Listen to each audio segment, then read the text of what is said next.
Well, welcome back once again to the Your Lake Fork Guide YouTube fishing channel. Really appreciate you guys joining us again as always. It's been a crazy week. We had the Fun and Sun Tackle Show this week. I had some guide trips this week. I got just a couple hours with John Tanner the other day. You guys saw on Monday the video we released with him. We only had just a couple hours. We didn't even get a chance to go fishing. We just went out and did the how-to. We fished for about 30 minutes, caught a couple small ones, and you know, that was it. So unfortunately this week, no Day on the Water series, no challenge series. I really apologize. I hope this is the only week. I'm trying really hard to balance everything and schedule days to be able to film on the water shoots for you guys so that we can bring fishing content every single week.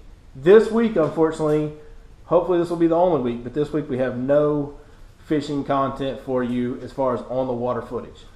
So we had the Fun and Sun Tackle Show, and you guys will see it was just a crazy atmosphere in there, man. This place was like bass fishing paradise in a building. It was nuts. It was my first time there. Definitely won't be my last. I love that place. It's got to be the coolest boat dealer in the world for bass fishermen to go into.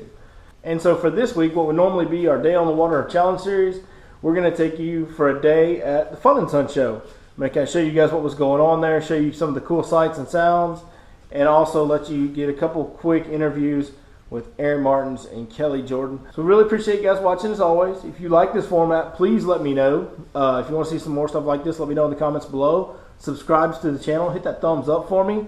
Just communicate with me whichever way you feel comfortable. Let us know what you think of the format in this video that we're doing today, because this is a first time different type of deal.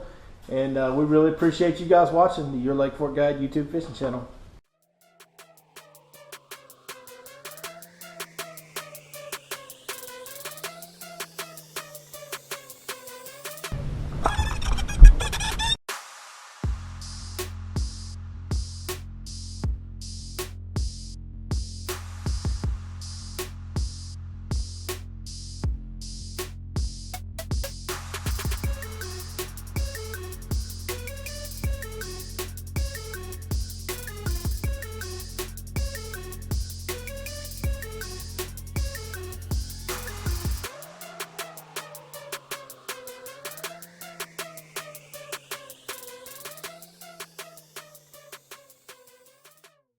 Welcome back to Your Lake Fork Guide. We got something different again. Once again, trying to bring you something unique here on the channel for today.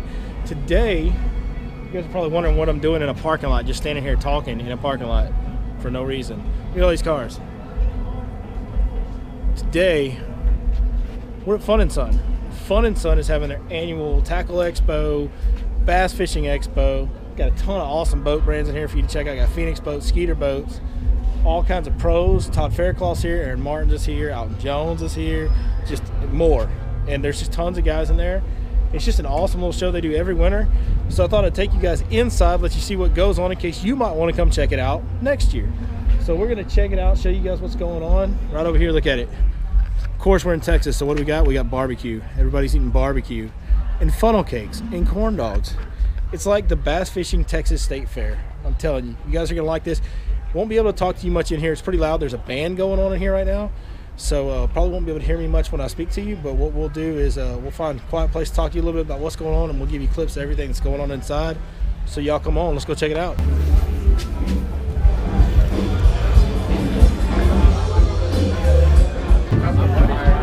Look at the Smash Tech booth. Y'all remember this guy? Look at that guy right there. Say hi. They got the band going in here. Look at that. This place is awesome, man. Did y'all look at that guy on that video? That is such a handsome man right there. Not that one. He's ugly as sin. But that first guy, he's good looking.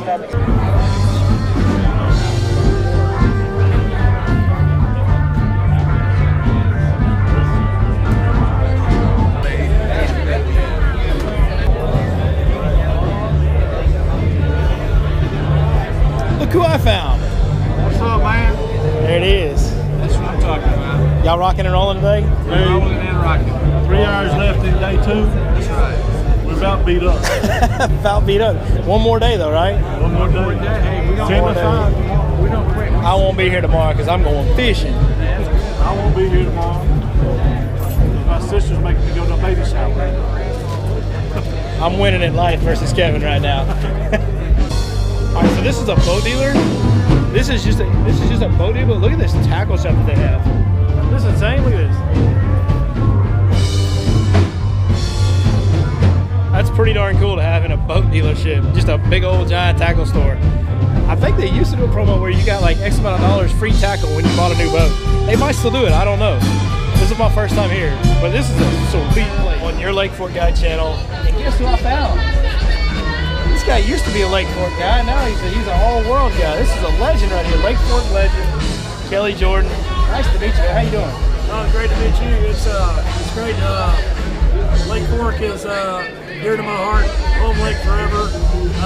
So many great people that live in and around Lake Fork. Fellow guides I've known forever and ever and ever. Heroes of mine growing up like Mark Stevenson, Mark Pack, Rod Dupershane, Larry, and there's all kind of old guys there. Larry Barnes, all the old timer guys. Yep. I grew up fishing, reading about those guys in the newspaper, and then I got to go to Lake Fork and got to know all these guys and more. Tons of them out there. Lake Fork is, we're so blessed to have that lake in the state of Texas and where we live, and it's a huge part of my life. And what can I say? Yeah, I mean, you said it perfect. I'm Lake Fork homer. Yeah.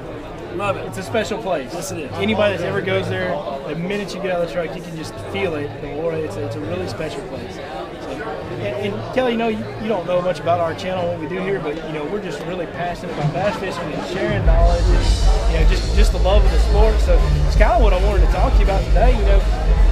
How is it that you got going? What was it that drove you to bass fishing when you were young? I know you started early. Well, ever since I can remember, I love being outside. I love fishing and hunting. And nobody in my family is a fisherman or a hunter. I grew up out in the country and had a creek, had water to fish, and close. And when I was home from school, I was outside chasing, fishing in the creeks, or chasing, whatever, hunting or whatever with my BB gun or whatever. But when I was a little kid, I've just always had a tremendous passion for fishing, and that love fishing of all kinds. But I became a dedicated bass fisherman, like most of you that are watching this channel probably. But translated that, and when I was growing up, loved to bass fish, became passionate about that, thought, man, it'd be awesome to be a professional fisherman or a fishing guy. And in the 80s and the 90s, there was one place that was the holy grail in America, especially Texas. That's Lake Fork, and that's how come I ended up on Lake Fork. It's not what it was back when you were on it all the time. It's not what it used to be, but boy, it's still such a special place. It's still the most awesome place to fish that I've been to. I can still go catch them there like you can. You fished a couple places. I mean, you've been around a little bit. I mean, you fished 1 or 2 ponds here and there.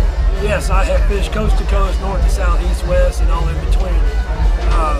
Lake Fork is the most amazing bass factory that I've ever been to.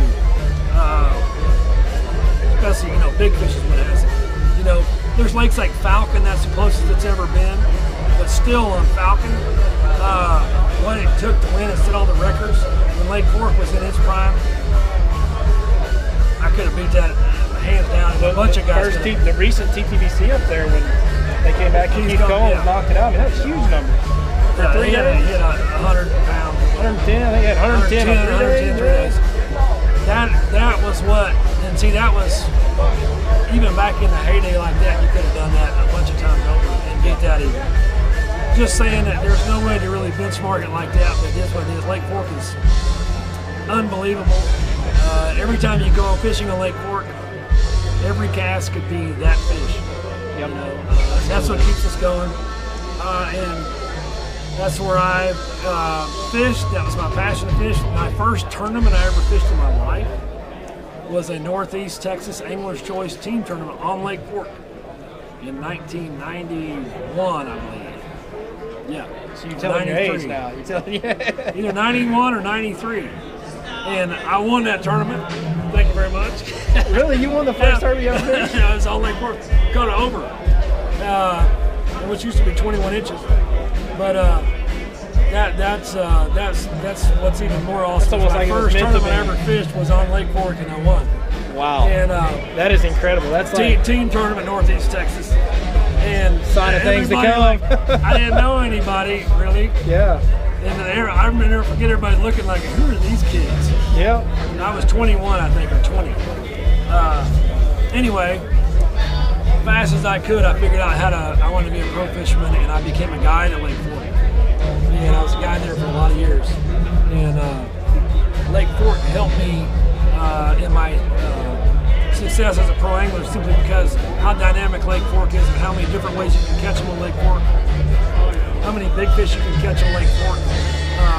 Whatever it is that you want to do, you can really train yourself and hone in on how to specifically target bigger fish on those techniques. Well, and just fish in general, and catch fish that are hard to catch, because Lake Fork can be really tough.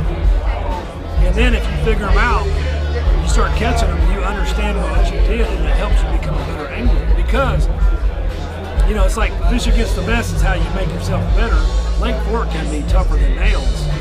But even when that's happened, if you can figure out how to catch them, you can catch fish like you've never caught them before. And the science is unbelievable. That's what keeps me coming back and everybody else too. That's kind of what I try to tell people is like, obviously, you know, you guys, the Elite Series group, that's the holy mecca of, you know, competition, bass fishing, as far as the quality of people that fish there.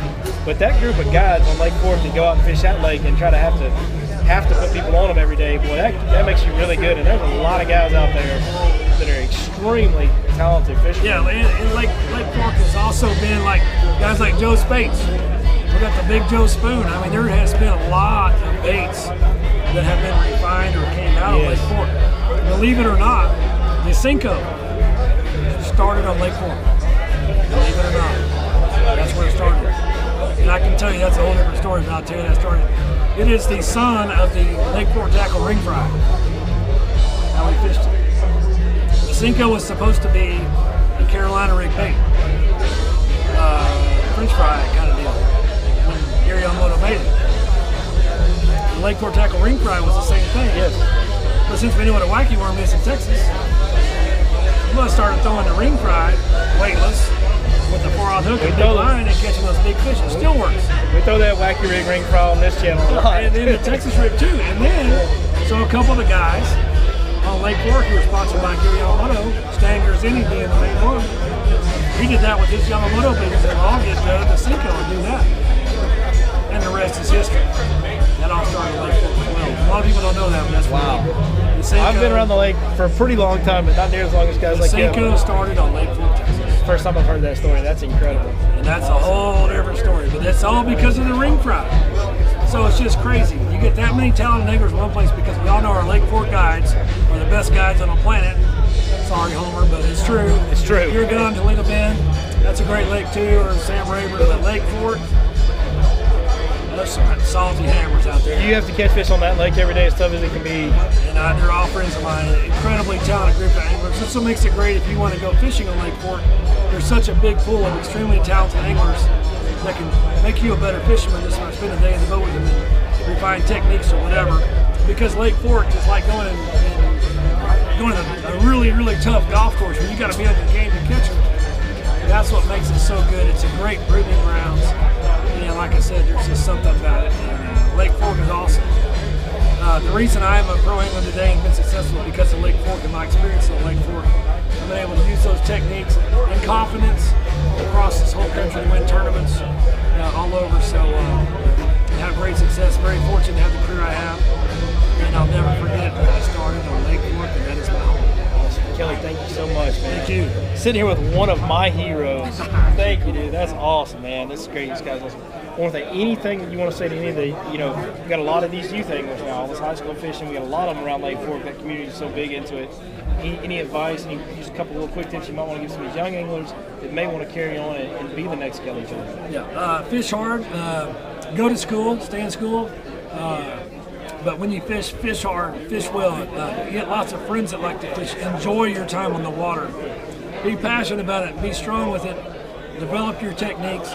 Share it with friends. That's what it's all about too. And that also helps you become a better angler. And respect your fellow anglers on the water. That'd be the main thing I would tell you. And always say hi and wave to everybody. I used to do that on Lake Fork when I first started guiding. I waved at everybody I saw, old guides. They were like, "Who's this kid?" Yeah. Giving you that eyeball. 5 years, none of them waved back for years. Yeah. 5 years after I started guiding, every time I'd see another guide, I'd wave. Half the time they'd wave at me first. Just try that sometime. Be the first nice guy on the water. Fish your heart out. Talk it up. And remember, the other anglers on the water, you have a lot more in common with them than you might think you have differences. And they're probably a friend that you've never met if you just go talk to them. Respect everybody on the water. Have fun. Be safe. Catch lots of big fish. Awesome. Kelly, thank you again. Look who else I found. The Fun and Sun Show. I think some of you might know who this guy is. If you don't, you're sleeping. Mr. Aaron Martens, another legend right here. One of the best in the game. Going to talk to this one. I must be an old legend. Legend. Well, you do have you show a little gray. Yeah, I should shave it. That's why I have it on there until it turns. I gotta take advantage of the black I have left. Because once that's gone, it's gonna be all gray. I'm just starting. I'm a little bit behind you, but I'm catching up pretty quick. Yeah. So Aaron's going to talk to us a little bit. You know, we talked to Kelly a little while ago, so we're going to talk to Aaron a little bit. And Aaron, I'm going to get behind this camera and ask you a couple questions. On the YourLakeForkGuide channel, we're just about the passion of bass fishing, sharing information, learning. And I kind of want to ask you today, what drove you to bass fishing? How did you get started? Where did that come from? Where did your passion for bass fishing come from? Yeah, I grew up in Los Angeles. I had, San Fernando Valley, which is kind of like 45 miles or so from Los Angeles. We had some really good lakes, so believe it or not. I still haven't experienced fishing as good as what I experienced growing up in California. And I probably never will again because those lakes kind of got stripers in them and they're ruined now. But like Castaic Lake was a 10-pounder almost every day. And, wow. But before that, my brothers fished. What originally got me into it though was I don't know. My dad backpacked when I was a kid. He took me with him all the time. Went up to the high Sierras, went to Mexico, went hiking. And the Sierras are really good brown trout, golden trout, brooks and stuff. And I would catch those all the time. And that's probably where the love of fishing came from, in the outdoors. So after that, my brothers, they took me fishing. When I got old enough to take my ocean boat, started saltwater. I was actually a salty before I was a freshwater guy. I was a trout fisherman. And then I went from trout fishing and fell in love with saltwater fishing. And I was a deckhand on the ocean boat for like 3 years. Pinheaded, which is where you clean the boat and you get to go on free and fish for jackpot. And if you win it, you give it to the crew. Did that for years. And I love fishing, man. I guess it just chose. I trout fishing and I saltwater fishing. Wow, that's awesome. Yeah. But I guess at that point, I probably started thinking about maybe I want to do this for a living. Man, I like it so much. And from there, I started. My mom took me fishing when I was 15. We actually got a bass boat together, a little 18-foot 1710 Ranger back in who knows when, 88. Yeah. And we started fishing like on the weekends and stuff after school. In the summertime, just fish all 2-3 days a week. And my first job, when I got my first job, or my second or third job, I did work for a living at one time. I was a contractor, or I worked with a contractor construction. I deckhanded on the ocean boat. I was a gas station attendant. I worked at a tackle store when I was in junior high or high school, and I did swimming pools. So I worked a lot. I always worked, but what I did on my free time was fish. And so why not fish for a living? So I guess I don't know if I was thinking about it until I was in my late teens, I think at that point I started thinking more seriously about possibly doing this as a career. And definitely by the time I was in my late teens into my early 20s, I was thinking maybe I can. I did really good at tournaments. I was making more money fishing the few tournaments I did than I did working. And I worked full time, so yeah, had a knack for it. Decent money, it's all like $10,000 tournament here. Giving away a boat at this one. We had good tournaments on the West Coast. I fished a lot of tournaments. Skeet fished and Dean Rojas, Ish, Brent earlier. We all fished together growing up, but it was decent money. You guys should make a living just fishing, and from there is this history. I fished my first pro event when I was 21, and I won my second pro event. I can't remember anymore. I think I won my second pro event, Wombass Pro, and it was a fully loaded Ranger with a 150 on it. I ended up selling that boat and quitting my job, and that's how it all started. That's where it started. Yeah. Well, that's cool, man. I waited until I was ready to. I had a bunch of people, go fish the Wombass Tour. I'm like, no. I was like 19. I was like, no, I don't know why I didn't. I probably should have, but I just So you waited till you were comfortable, got a lot of prep time into it, and then once you did it, it worked out really good. Yeah, I felt like I needed a little more training, and I definitely trained before I came out to the East Coast, and that's a huge commitment coming from California and cutting your roots and just taking off fishing in all the states. So if you don't mind, talk a little bit about, what does it take? Like when you're talking about, okay, so you're fishing some smaller tournaments and then you go fish on, a pro tournament and you do good. You're fortunate you do good. You win your second one. That's awesome. And then you decide to do it full time. So when you go from that and transition into going forward, I don't know, maybe in the top 140 or whatever it was back then, or what's now the Elite Series. Speak a little bit on what it takes. I got fortunate or blessed. I don't know what you want to call it. There's an alcohol company that came to me because I waited till I was 27 or 26, and I was wanting to come back east earlier than that, and I wanted to start fishing bass, the 150s. Yeah. But I couldn't. It was just too much money. I did the calculations of fuel and lodging and entry fees. You're talking many thousands of dollars. Yeah. So you can go broke quick. All that happened. I got super fortunate. To what happened to me is I had a Crown Royal called me. I remember seeing you in that Crown Royal. I didn't approach them. They called me. Cool. They were looking for an angler, and all this happened. The Megabass approached me the year before, and then Crown Royal calls me, which I thought was a joke because I had friends that joked a lot and called me. I was a young guy, so we have lots of friends that joke. And I hung up the phone, still thinking it was a joke, because the guy trying to figure out who it was. I couldn't tell who it was. It sounded like it had an accent, southern accent. Trying to figure out which one of your friends it was messing with you? Yeah, I did. And then he called me like a little while later, the same day, and says, this is for real. I mean, I'm not joking. He thought. That's great. Like, all right. That's great. I told my wife then, I was like, man, I don't know. And then we talked about it, and that was like, that's the only way I could make it. And coming from California, and it wasn't like a huge sponsorship, but it was pretty big. I mean, it was way bigger than anything I was looking for. It was, a truck, boat, and not to keep it, but to use it, and enough to pay the entry fee. That was giant, and that's kind of what it takes to sort of. Otherwise, you need sponsors unless you have a bunch of money. You're gonna need and the good thing is there's a lot of companies out there there's so many companies in the U.S. and there's a company for almost every angler out there. You just gotta find the right one and be able to show it off enough. And it's a lot of work and it's sad because I have a lot of guys that are really good and they just never got that fortune to get something like that kind of break. Yeah. So to tell somebody that's coming up into it, the best thing you can do is just perform. And that's why they called me at first. But like I was really kind of, I wouldn't say dominating, but sort of dominating the West Coast. And they approached me, which is not going to happen every time. You might have to approach them, but it originated from performance. It's like actually, you're still gonna have to start off like club level if you're young. High school tournaments. Now we didn't have that. High school. Yeah, we didn't. Yeah. So you have all that avenue now, but you still need to perform and work hard at it and try to learn all your different aspects of fishing and become fluent at it. It's not an easy sport. There's a lot to learn in it, a lot of knowledge to gain, and education, right? These days, education, marketing. Yeah, marketing's super savvy. important. I was never good at that, but I fished really well. But it's still going to be mainly off performance. If you're really good marketing, it might be a slot for you and all the other avenues of fishing. But as far as getting that sponsorship on the elites or going into the opens, they're looking for guys that perform and are also marketable. At the end of the day, you got to catch them better than the next guy. You still have to catch them. Yeah. Awesome, man. Well, good luck to you guys. Appreciate it. That's good news, though. You guys can do it. Just work hard at it and stay focused and don't party too much. And instead of partying, go fishing. Go to sleep early. Get up early Saturday morning, whatever. Go fishing. That's what I did. That's what I did. When all your buddies are hanging in the back of my truck for years and fish 2 days in a row and go drive 3 hours or go to Isabella or Delta or Clear Lake. I go sleep in my truck and just so I can fish for 3 days.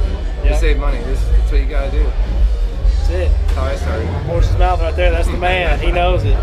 Man, we appreciate it. I just want to take time to say you're an inspiring guy to watch because I'm a little bit of a mind tweak myself, and I see how you operate, and you're so technical with your your tackle and things that you do that are different than what other guys do. And I'm kind of notorious for playing with tackle and team. So it's really fun to watch you. Really appreciate what you do. And he kind of opened my eyes, and I'm not a weirdo because I'm always playing with my tackle. That's actually, I think, the right way to do it. Yeah. You gotta have your tackle is extremely important. Yeah, absolutely. Yeah. So thanks for taking the time to talk to us, man. We really appreciate it. Kevin's disappointed because he wanted me to climb up the rock tower they had outside. And I was going to do it. I was not scared. But the weight limit wouldn't let him. No, it's gone. Look, it's gone. He's full of it, this guy. You can't listen to anything. So that's the Fun and Sun. What do they call this? Fun and Sun Tackle Show. Fun and Sun Tackle Show. Maybe Fun and Sun Tackle and Boat Expo. Tackle and Boat Expo. That sounds a lot more professional. Yeah. You just stepped up your game right there. I'm professional. You just stepped up your game. Professional. Kevin's up in his game. I hope the audio came out okay in there. That band was playing, and it's a party in there. And there's Elite Series guys, and you guys got to talk to some of them. And man, it's a lot of fun. By the time this video hits the channel, this will be over. But they do this every year. So you guys that are in the DFW area, anywhere around here, make sure you check it out next year. It's a ton of fun. Actually, next week we're going to be in Belton. Belton? At Marine Outlet doing a show down there. Belton, Texas. Texas. A lot of these same folks will go down Marine there to Belton. Outlet. Same thing, different day. Right? Surely you got some Central Texas fans. If anybody from the Hill Country is watching. How many autographs did you sign today? My wrist is sore. I'm just kidding. I didn't sign any autographs. But you were recognized. It was nice to meet you guys. You know, thank you for bringing that. That's excellent. I'm a You're professional. killing it, man. I'm a professional. You're killing it. So, yeah, let me take this time to say thank you for everybody that came up and talked to me today and said that they're watching the videos. Man, that's what it's all about. Thank y'all so much. Really appreciate you guys watching these videos. Hoping that we can teach you something. Either way, we're going to enjoy sharing the passion of bass fishing. And you guys are awesome. Everybody that I met today thinks just like I do. They just love bass fishing. So it's great to meet all y'all. We really appreciate it. Kevin, thank you. You guys are always so awesome to hang out with. Had a lot of fun with this big fella. And thank you, Fun and Sun. Little Fun and Sun. You guys are looking for a Skeeter or a Phoenix. Make sure you check it out. If y'all are at a show and y'all see some of these pros standing around, these guys, they fish for a living, which means they eat, sleep, and breathe fishing. Don't be afraid to go up and talk to them. Don't be intimidated by them because they want to talk about fishing. That's right. They live for fishing. They're just like us. I'm just like y'all. Just walk right up to them. They're just like us. They've just done it better than we have. Yeah, that's just their job. Yep. They're really cool they don't get guys. this for fun like we do. Yeah. They got to do it to put food on the They table. actually have a lot more pressure on them than we They do. They got to put food on the table. Yeah. So, well, that was awesome. We really hope you liked this video. If you did, hit that thumbs up. You want to see some more like it, see some instructional stuff. You want to see Kevin get really excited when he got lucky and beat me one day, go ahead and subscribe to the channel. You can check out our channel page, see a lot more videos like this. We appreciate you watching. As always, your Lake Fork Guide. Big props to Fun and Sun. See y'all later.